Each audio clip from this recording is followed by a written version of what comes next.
No, not necessarily, because I use ambient lighting. Okay, So yes, so the world is my studio. Okay. So I can shoot You anywhere. got the whole world I as have your the whole studio. world as my studio. If it rains, then my studio is raining. You know, if it's sunny, then my studio is blinding with light. You know, so you have to post-process the picture, because sometimes kung magkuha ka sa picture, you feel nga there's kulang eh. Like masiling ka.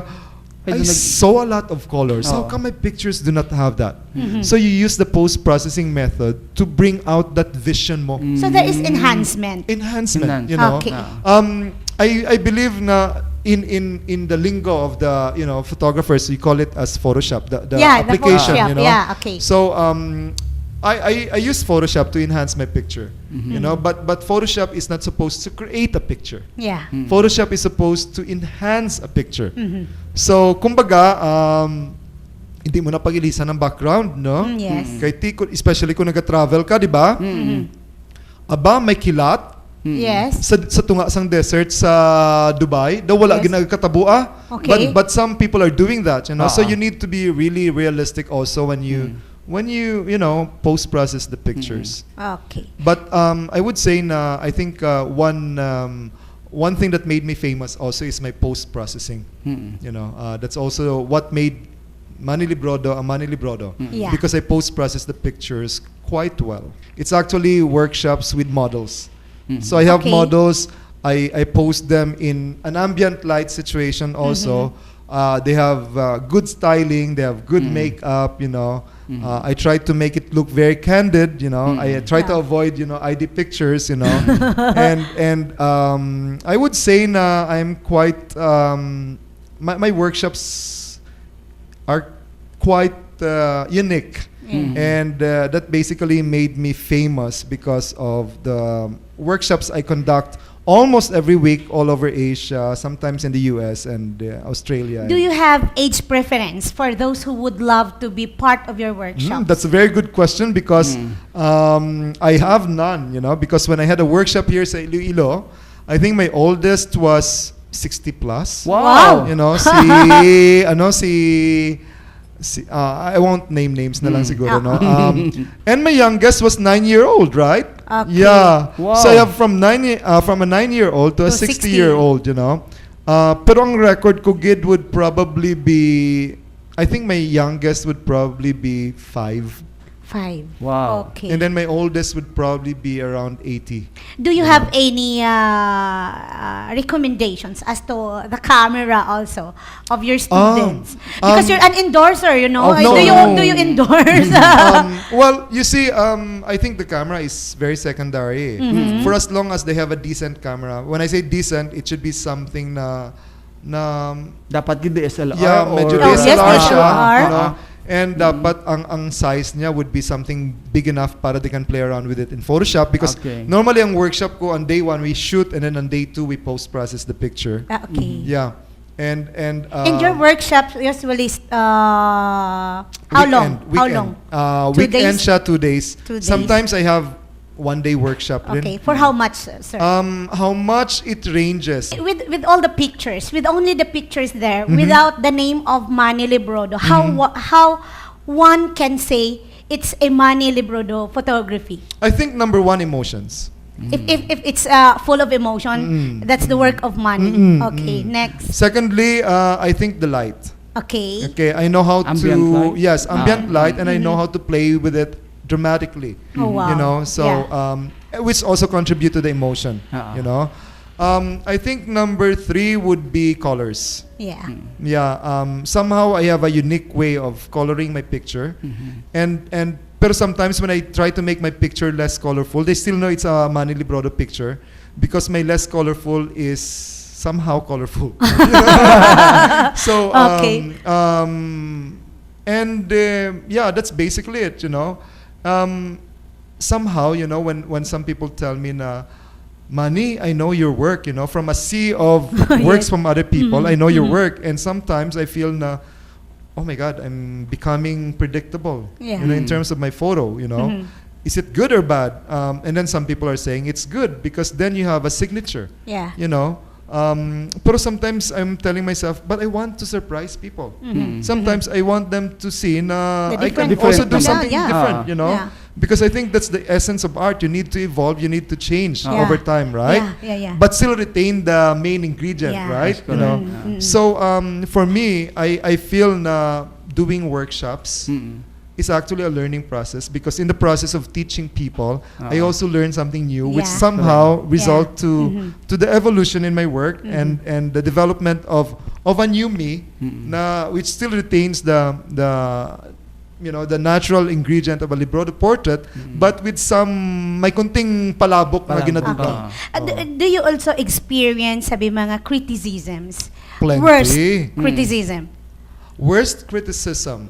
Okay, there are some that are, I think sometimes I ignore the worst criticism pero Okay. maybe one of the bad experiences I have siguro would be someone in my workshop na who was so rude, you know. Okay. Some iba niyang mga races, no? Yes.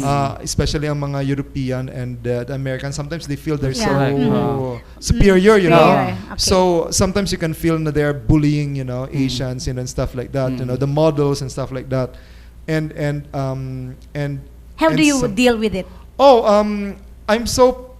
I'm so patient. As a teacher, we have to be very Yes. patient, right? Yeah. That's I was so patient, but at some point in time, I have to draw the line, you know. That's So correct. I kick him out of my workshop, Yeah. you know. And then when it comes naman sa criticism, I think one bad criticism that I got, you know, not a long time ago, maybe a few months ago, was someone who was saying, I'm kind of like envious sa ila. Oh. Because they used to be my students and now they're doing their own workshops, Okay. and I'm kind of not I'm kind of not giving them the blessing, and that the opposite of that is that I'm actually trying to wish them bad, you know. Okay. That's a hurtful Yeah. comment from me, because I am not like that at all, you know. That's correct. Earlier on, you know, when I have plenty of participants, and these participants are so good, you know. When they started doing their own workshop, initially, sa career ko, when I say initially, mga 8 years ago, I feel bad. Ang ako, I learned that for a long time. Tapos ang ilaya, i-echo lang nilaya. Yes. They could not come up with their own style. Kasi makita mo nga ang Yes. style ko, amo nang ginatulo nila, you Oh, know. Yeah. So I feel Copycat. bad. I feel bad about it, you Yeah. know, nung isang una. Pero fast forward, siguro mga 5 years later or 7 years later, I realized nga people will always do that. Yeah. You know, and that as a good teacher, I should be happy if they're That's doing it, you know. Yeah. And right now, genuinely, you know, I can say na I'm happy if they're going to do it, you know. But I only have one advice to them: have your own style and teach your own That's style. correct. Yeah. You know, because you can never be a copycat. That's You correct. can never be a A Manny master. Librodo. Precisely. Librodo, Yeah, that's I'm correct. the So, only one Manny Librodo. Precisely, you know. Oh. So even if you become so good, people will always say, "Oh, he's just a copycat." Yeah. That's And you correct. will never get famous, you know. So Get that's why out of ang mga- my shadow. Well, Get out you know, of my I don't. shadow. Well, some people are still doing it, and you know, to each his own, you know. Kasi no matter what you tell other people, they will still do what they're doing. Yes. So that's my own advice. They have to come up with their own style and That's teach their correct. own style. Yeah. Ang general advice ko lang, not only to those who would like to get into photography, but also to those who would like to explore their potentials na maybe hindi pa nila nabalaan kung ano, is to do it with passion. Yeah. You know, do it with passion. And I think ang passion comes from the heart. So whatever you are doing, you have to do it with your full heart, you know. Yeah. As a photographer, if they ask me for my advice, what I would always tell them is that they have to shoot from the heart. Kasi if you have this, you know, you can move mountains. Can I say one more thing? Yes, Okay. yes. Yeah, I miss out on something actually, something that's very, very important. Yeah. I think you have you're not supposed to be just concerned about getting famous, you know. I think ang Yeah. pinaka-importante nga bagay is that you have to put him, you know, Yeah. as the middle of in the middle of Everything. all your, you know, Your endeavors, you know. undertakings, yeah, Kay without his blessings, he can take it out Take it from out you. tayo. Amen. Anytime. Yes, You amen. And you know, kita iyan no sa aton pagpangabuhi from the start. God knows. Bal ani God nga kita partner ara gid sa iya no. Bisan diri lang sa pagpungko naton, we prayed nga hindi niya kita pagpabayan nga ang tanan nga gusto naton madulong sa aton mga televiewers that they could share with our feelings no. Kung ano kita ka proud nga may isa kita ka Manny Librodo, may isa kita ka Ilonggo nga nagdala sang bugal sa aton na nasyon. Ang iban iya sa iban man sila nga field, pero diri naman iya sa photography. Most of us siguro iya wala nakahibalo, but now through sa aton nga programa, kadamo kita partner sang na-inspire. So sulito namon ang amon diri is not to boast, we're here to inspire. So sa aton na amay nga makagagahom no, sa iya naton ginabalik ining tanan ining Nga opportunity kadayawan, sa oo. iyang kadayawan sa iya ini kay tungod nga kung wala ang iyang sobra nga pagpalangga kag pagbantay paghatag sining regalo the Talento, gift oo, di ba the talent nga ginhatag niya kay Sir Manny Librodo siyempre wala kita diri sang naging Oo, bisita, naging bisita. na Tsaka nga na partner. magsiling sa aton. And you know what, dira sa aton may mga captions dira with all the photos nga ipakita naton no. Kag diri sa iya sa ginhatag niya sa aton partner kahaba gidya. We just want to come up with a very simple nga caption sa photo of a photographer. Oh, partner, may ara na kuya, namin ako nga caption. The photo of a photographer nga that would speak 1,000 words, 1,000 messages nga ma-convey niya sa aton tanan. It's all about giving back kay Glory. God. You know, sa nasilig niya, nga all the emotions gusto niya mapaabot, no? Sa mga nagatanaw, sang tanan niya nga na-capture. So, Sir Manny, thank Salamat you so din. much for being with us. It's such an honor and a blessing to have you here. Keep on shining, di ba? Keep on telling the world. Keep on posting all the best pictures of an Ilonggo.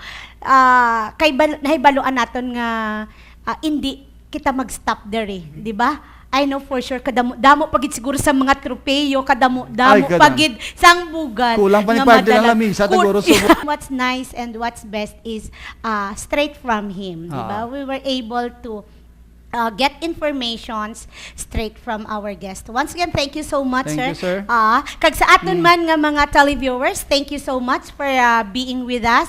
It's an honor and it's a blessing to be with you and to be an Ilonggo. So Iloilo, kag tungod kay Ilonggo kita ya, the best kita, trending kita, Iloilo, God bless us all.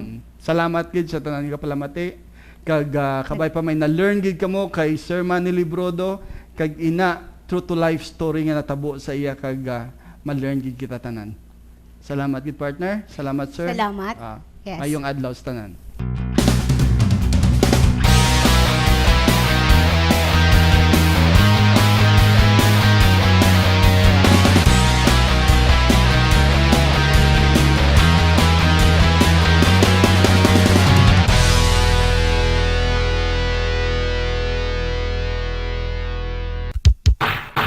Ilonggo kuya, the best ka natin yung kabaha. Ilonggo kuya, the best ka natin yung kabaha. Lugar na pabugal ko, bisan di ka magkadto, the best ng Iloilo. Siyudad sang pagigugma, dira kami kilala, amigo kagami